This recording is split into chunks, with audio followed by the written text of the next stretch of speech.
नमस्कार साथियों, कैसे हो सभी। उम्मीद करती हूँ आप अच्छे और स्वस्थ होंगे।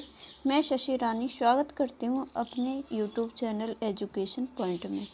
आज की वीडियो आपके लिए बहुत महत्वपूर्ण होने जा रही है, जिसमें मैं बात करूँगी प्रथम प्रश्न पत्र शैक्षणिक मूल्यांकन क्रियात्मक शोध एवं नवाचार के ऑब्जेक्टिव क्वेश्चन के बारे में। तो पहला क्वेश्चन है कि छात्रों की रुचियों, संवेगों, मनोवृत्तियों से संबंधित मूल्यांकन का पक्ष कहलाता है। तो संज्ञानात्मक पक्ष या भावात्मक पक्ष या कौशलात्मक पक्ष या कोई नहीं। तो इसका राइट आंसर होगा भावात्मक पक्ष। क्यों? क्योंकि छात्रों की रुचियों, संवेगों, मनोवृत्तियों से ये भाव की पहचान होती है। तो इसका हो जाएगा राइट आंसर बी, भावात्मक पक्ष। अगला क्वेश्चन है, छात्रों की त्रुटियों का ज्ञान होने पर उन्हें दूर करने के लिए किया जाने वाला शिक्षण कहलाता है।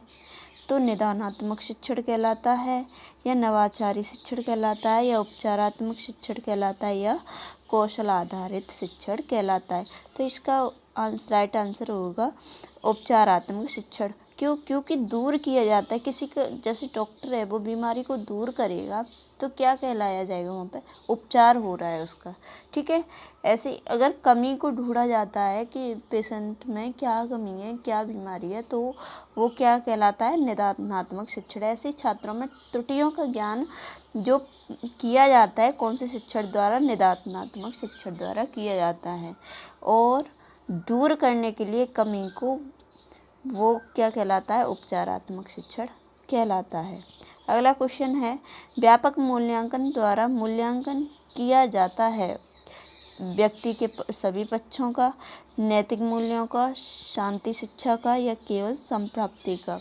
तो इसका राइट आंसर है व्यक्ति के सभी पक्षों, क्योंकि व्यापक मूल्य, बड़ा मूल्यांकन के द्वारा तो सभी पक्षों का मूल्यांकन किया जाता है। जैसे भावात्मक पक्ष जो होते हैं वो इसी के अंतर्गत आते हैं। अगला क्वेश्चन है, मूल्यांकन का संज्ञानात्मक पक्ष संबंधित है तो ज्ञान से, बोध से, अनुप्रयोग से, या उपर्युक्त सभी। तो इसका राइट आंसर होगा उपर्युक्त सभी। क्यों? क्योंकि मूल्यांकन का संज्ञानात्मक पक्ष, तो संज्ञानात्मक पक्ष का अर्थ ही यही होता है ज्ञानात्मक। तो ज्ञान के लिए ज्ञान से होगा, बोध से और अनुप्रयोग से। तो इसका राइट आंसर उपर्युक्त सभी। ठीक है। अगला क्वेश्चन है, सतत मूल्यांकन कहलाता है।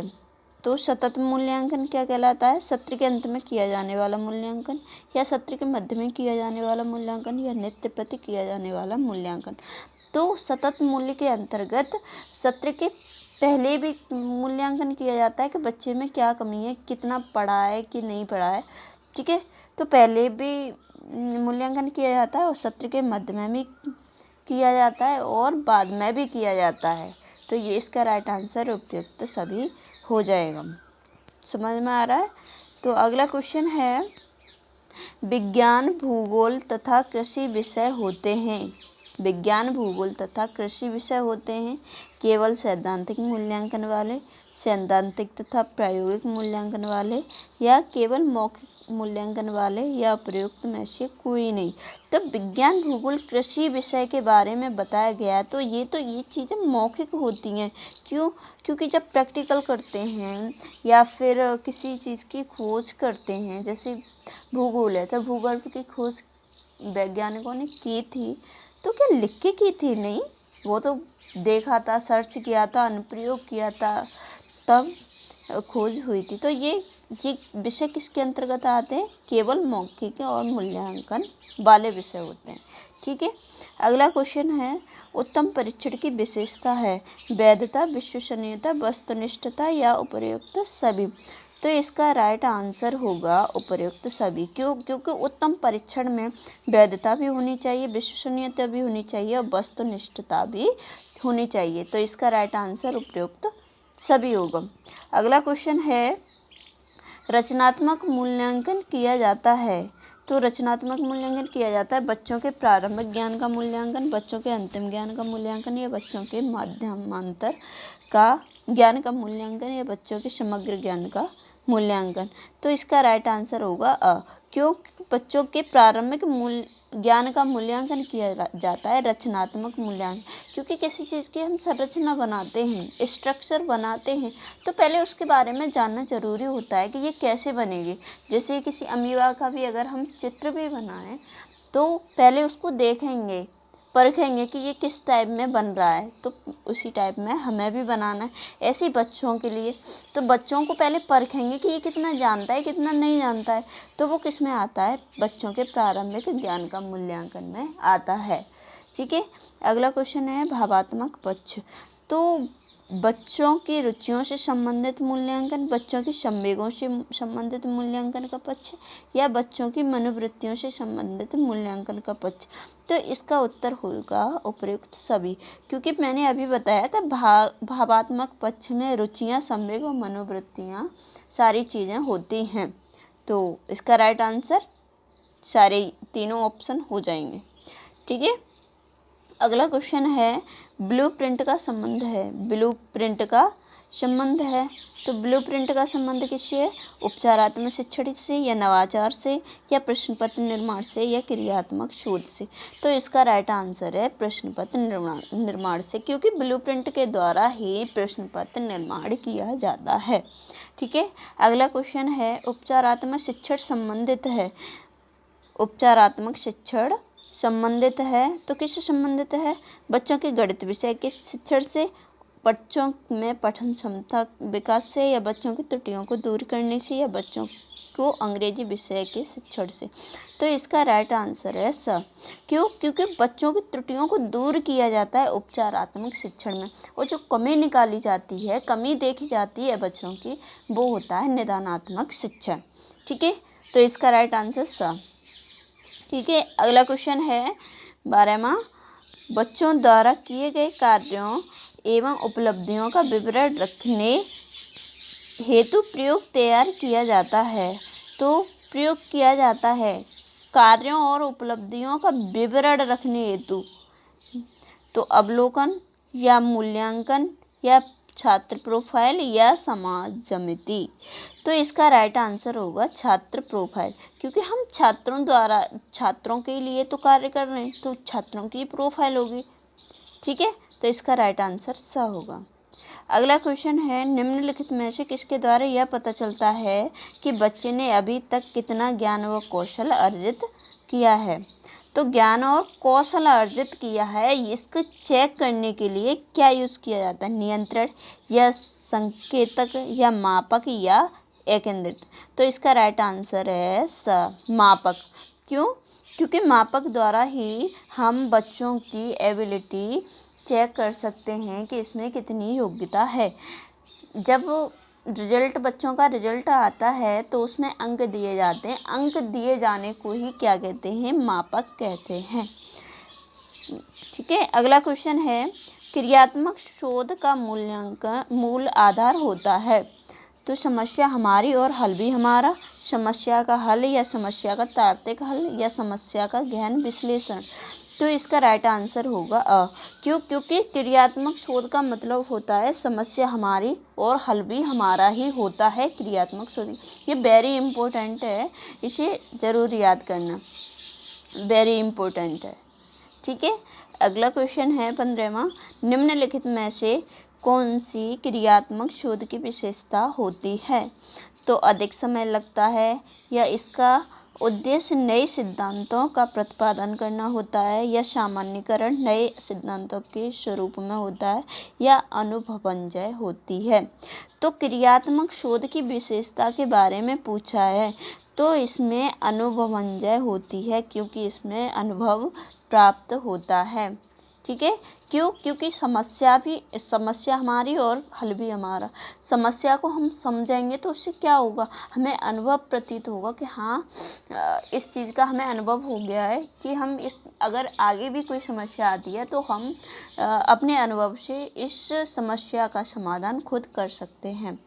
ठीक है, अगला क्वेश्चन है क्रियात्मक शोध का संपादन कितने चरणों में होता है। तो ये होता है 6 चरणों में। क्रियात्मक शोध का संपादन कितने चरणों में, इसके कितने सोपान होते हैं, 6 सोपान होते हैं। क्रियात्मक शोध में समस्या की पहचान करते समय होने वाले तथ्यों की जानकारी के अंतर्गत नहीं करता है तो ये पर व्यक्ति या गुणवत्ता या समय या मूल्यांकन, तो इसमें हो जाएगा पर व्यक्ति, क्योंकि क्रियात्मक शोध में समस्या हमारी हल भी हमारा। तो पर व्यक्ति तो कुछ नहीं कर सकता, क्योंकि समस्या जो हमारी है उसे हल भी हमें ही करना पड़ेगा, तो पर व्यक्ति का कोई मतलब नहीं होता। गुणवत्ता, समय, मूल्यांकन, ये चीज़ तीनों हमारी लगने वाली हैं, क्योंकि हम ये चीज़ लगाएंगे तभी हमें समस्या का हल हो पाएगा। ठीक है, अगला क्वेश्चन है, क्रियात्मक शोध से किसी समस्या का प्रस्तावित उत्तर कहलाता है तो संकल्पना या पूर्वाला या उत्तर पूर्व या परिकल्पना, तो इसका होता है राइट आंसर परिकल्पना। अगला क्वेश्चन है, क्रियात्मक शोध जिस लक्ष्य समूह के बारे में किया जाता है उसे कहते हैं यथेष्ट या समष्टि या व्यष्टि या जनसमूह, तो इसका राइट आंसर है समष्टि, क्योंकि क्रियात्मक शोध जिस लक्ष्य समूह के बारे में, मतलब कहा जाए कि कितना हमें लक्ष्य प्राप्त करना है, तो उसके लिए हमें समष्टि, मतलब हमारी सारी इष्टियाँ, इंद्रियाँ, सारी चीज़ हमारी लगेंगी। ठीक है, दूसरे का कोई हाथ नहीं होता उसमें। अगला क्वेश्चन है, निम्नलिखित में से कौन सा क्रियात्मक शोध के उपकरण के अंतर्गत नहीं आता, तो साक्षात्कार, प्रश्नावली या प्रत्यक्षण या अवलोकन, तो क्रियात्मक शोध के अंतर्गत नहीं आता है। क्या नहीं आता है, तो प्रत्यक्षण नहीं आता है, साक्षात्कार आता है, प्रश्नावली आती है, अवलोकन आता है, क्योंकि साक्षात्कार से हमें ज्ञात होता है, हमारे इंटरव्यू से ज्ञात होता है कि हाँ हमारी क्या समस्या है, और प्रश्नावली से भी क्यों, क्या, कब, कैसे के क्वेश्चन उसमें निकलते हैं, और अवलोकन से जो समस्या है उसका सर्वेक्षण किया जाता है, सर्वेक्षण करके उसका अध्ययन किया जाता है, वो अवलोकन होता है, तो इसका प्रत्यक्ष का कोई मतलब नहीं होता। ठीक है, अगला क्वेश्चन है, बालक एक ऐसी युक्ति है जिसका अध्ययन आद्योपांत शिक्षक कक्ष में करता है, यह कथन है, किसका कथन है, प्लेटो का या अरस्तु का या रॉस का या हुम का, तो ये राइट आंसर है रॉस का, ये याद करना जरूरी है, अद्योपांत शिक्षक कक्ष में करता है। ठीक है, याद करना जरूरी है ये। अगला क्वेश्चन है, निबंधात्मक परीक्षण के प्रश्न हैं, तो उदाहरणार्थ प्रश्न या पुनः स्मरण प्रश्न या प्रत्याभिज्ञान प्रश्न या बहुवचन प्रकार वाले प्रश्न, तो इसका राइट आंसर होगा उदाहरणार्थ प्रश्न, क्योंकि किसी के ऊपर निबंध लिखा भी जाए तो कैसे लिखा जाएगा, क्योंकि पहले उसके बारे में हमें उदाहरण के तौर में उसके बारे में जानकारी हो, तब हम परीक्षण, निबंधात्मक परीक्षण कर पाएंगे। ठीक है, अगला क्वेश्चन है, वस्तुनिष्ठ प्रश्न की विशेषता नहीं है, तो समय की मितव्यता या फलांकन की सुगमता या पाठ्यक्रम की व्यापकता या रचना एवं प्रशासन की सुगमता, तो इसका राइट आंसर है पाठ्यक्रम की व्यापकता, क्योंकि कितना बड़ा हमारा पाठ्यक्रम है तो उसमें वस्तुनिष्ठ परीक्षा की विशेषता नहीं है, क्योंकि ये सारे जो चैप्टर इतने सारे होंगे तो उनको सारे चैप्टर में से थोड़े ना रख देंगे क्वेश्चन तो लिमिटेशन के ही रखे जाएंगे। ठीक है, अगला क्वेश्चन है, समस्या हमारी और हल भी हमारा लक्ष्य है, जो अभी मैंने बताया था, तो समस्या हमारी हल हमारा, तो ये जाहिर सी बात है क्रियात्मक शोध का। अगला क्वेश्चन है, शैक्षिक मूल्यांकन का अंग है व्यवहारात्मक अनुभव या प्रेरणात्मक अनुभव या स्मृति अनुभव या अधिगम अनुभव, तो इसका राइट आंसर है अधिगम, मतलब सीखने का अनुभव होना चाहिए, शैक्षिक मूल्यांकन का अंग होता है। ठीक है, अगला क्वेश्चन है, परिकल्पना होती है तो समाधान का पूर्व अनुमान, समाधान का बाद में अनुमान, शोध के मध्य में अनुमान या कोई अनुभव किया ही नहीं जाता, तो इसका समाधान का पूर्ण अनुमान, मतलब समाधान होने से पहले का अनुमान जो लगाया जाता है, कल्पना की जाती है, तो वो कहलाती है परिकल्पना होती है। ठीक है, अगला क्वेश्चन है, मापक का सामान्य सिद्धांत संबंधित है? तो गणित से, विज्ञान से, भूगोल से या अर्थशास्त्र से? तो इसका राइट आंसर है गणित से, क्योंकि अंकीय आधार पर मापक किया जाता है। जब हम रिजल्ट आता है तो उसमें अंक तो दिए जाते हैं, तो ये किससे होता है? गणितीय सिद्धांत से होता है। ठीक है, अगला क्वेश्चन है, मापक किन्हीं निश्चित स्वीकृति नियमों के अनुसार वस्तुओं को अंक प्रदान करने की प्रक्रिया है, यह कथन है? तो हेल्मस्टेडर का, या एस स्टीवंस का, या बर्ट्रैंड रसेल का, या बुंट का? तो इसका राइट आंसर है एस स्टीवंस का। ये बहुत इम्पोर्टेंट क्वेश्चन है। मापक किन्हीं निश्चित स्वीकृति नियमों के अनुसार वस्तुओं को अंक प्रदान करने की प्रक्रिया है, यह कथन एस स्टीवंस का है। ठीक है, अगला क्वेश्चन है, शैक्षिक उद्देश्य के अंग हैं। तो शैक्षिक उद्देश्य के अंग बालक या समाज, विषय वस्तु या उपयुक्त सभी?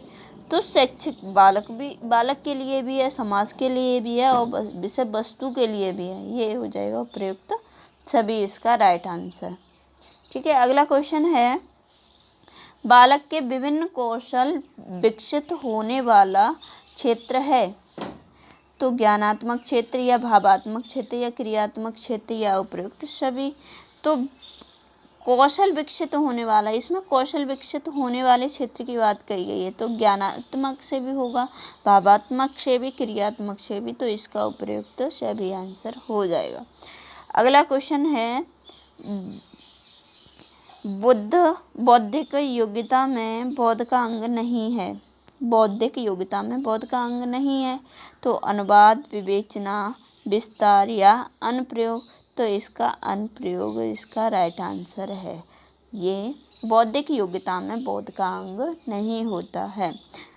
ठीक है, अगला क्वेश्चन है, रॉस का कथन है। रॉस ने क्या कहा था कि बचाव निदान का निम्नतम स्तर है, या बचाव निदान का उच्चतम स्तर है, या बचाव निदान का अधिकतम स्तर है, या प्रयुक्त में से कोई नहीं?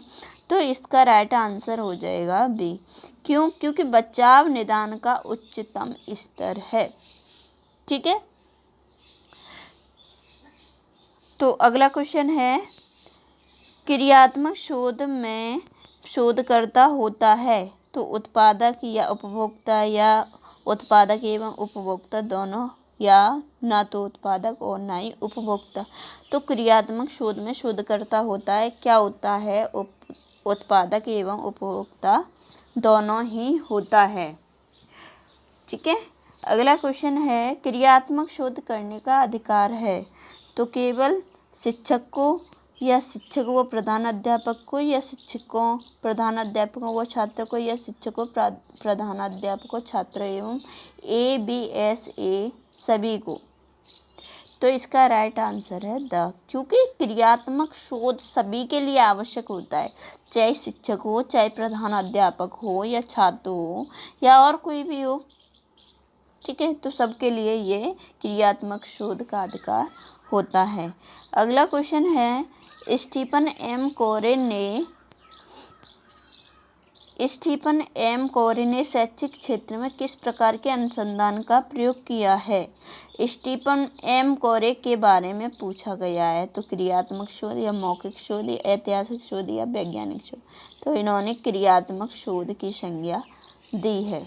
ठीक है, अगला क्वेश्चन है, किसी निश्चित प्रयोजन को ध्यान में रखकर हम यह देखते हैं कि उसको पूरा करने में वह वस्तु, विचार, क्रिया कहाँ तक उपयोगी है का निर्णय कहलाता है। विश्वसनीयता, या आच्छादन, या मूल्यांकन, या समामिति? तो इसका राइट आंसर होता है मूल्यांकन। क्यों? क्योंकि हम मूल्यांकन के चक्र में हम कई बार पढ़ चुके हैं कि किसी निश्चित प्रयोजन को ध्यान में रखकर जब हम देखते हैं कि उसको पूरा करने में वो वस्तु, क्रिया, विचार, क्रिया कहाँ तक उपयोगी है।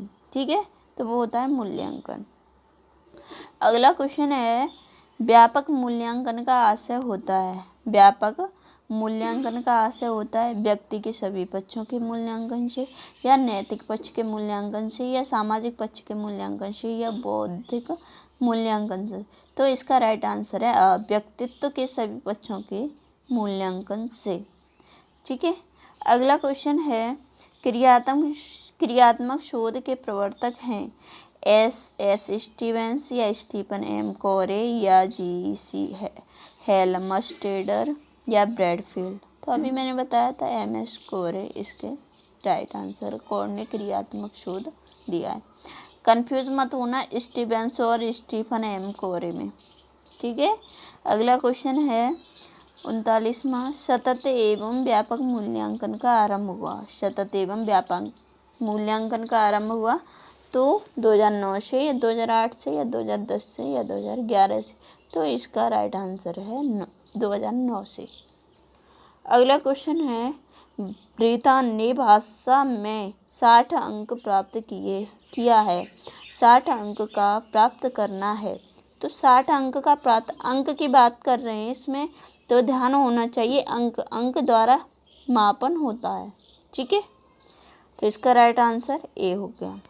अगला क्वेश्चन है ब्लूम टैक्सोनॉमी विकसित हुई।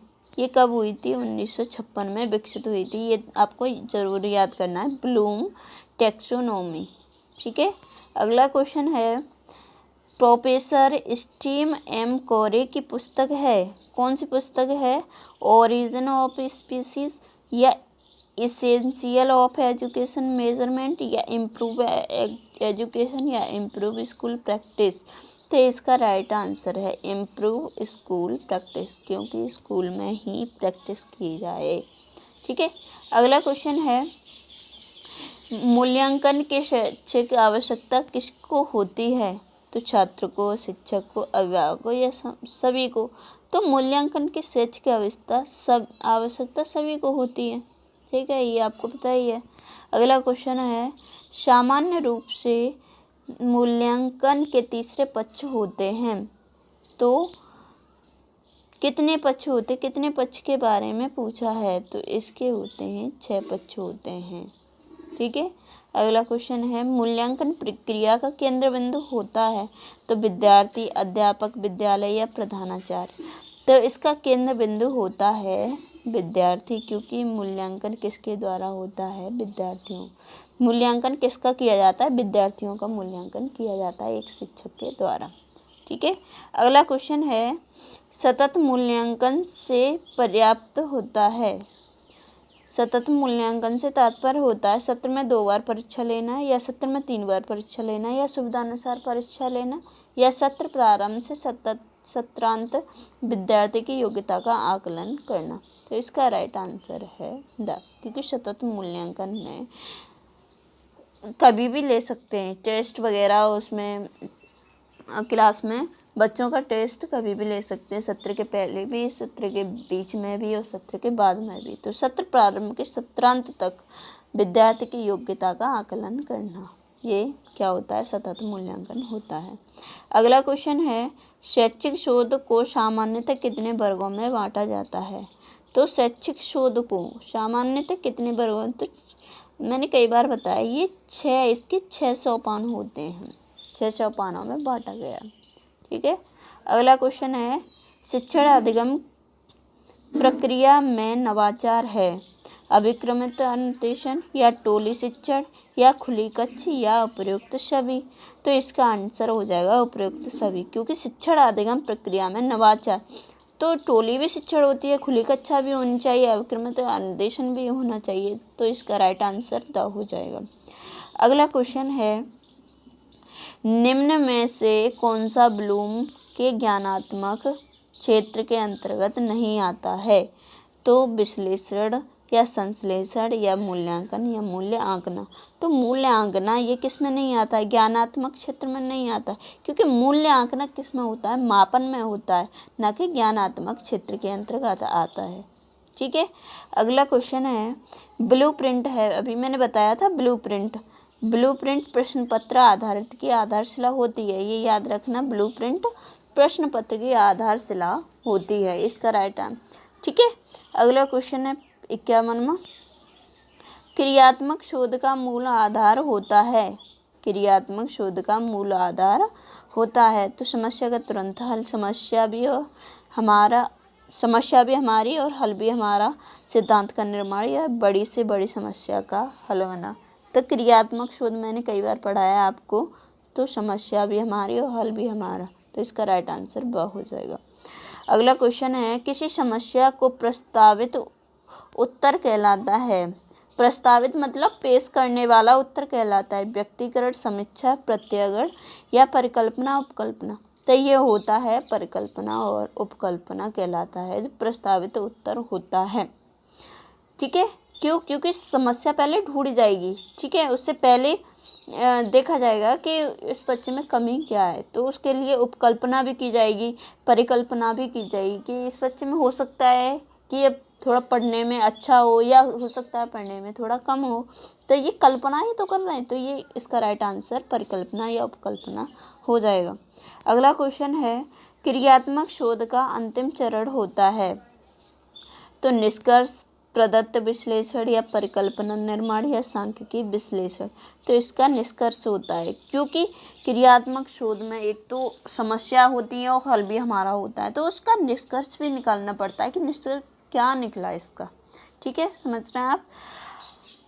अगला क्वेश्चन है, दिल्ली का लाल किला किसने बनवाया था? यह किस प्रकार का प्रश्न है? किसने बनवाया था? तो ये किसने मतलब विचार किया जाएगा इस पे, प्रश्नवाचक शब्द लिखा हुआ है, तो ये हो जाएगा स्मृति संबंधी। क्यों? क्योंकि याद करेंगे किसने बनवाया था, किसके ज़माने में बना था। ये शायद अकबर के ज़माने में बना था, तो ये शाहजहाँ के ज़माने में बना था, तो ये हो जाएगा दिल्ली का लाल किला किसने बनवाया, स्मृति संबंधी। तो ये किसने बनवाया था? वैसे शाहजहाँ ने बनवाया था, आपको बता दूँ। ठीक है, तो पहले हम चिंतन याद करेंगे, स्मृत करेंगे उसे।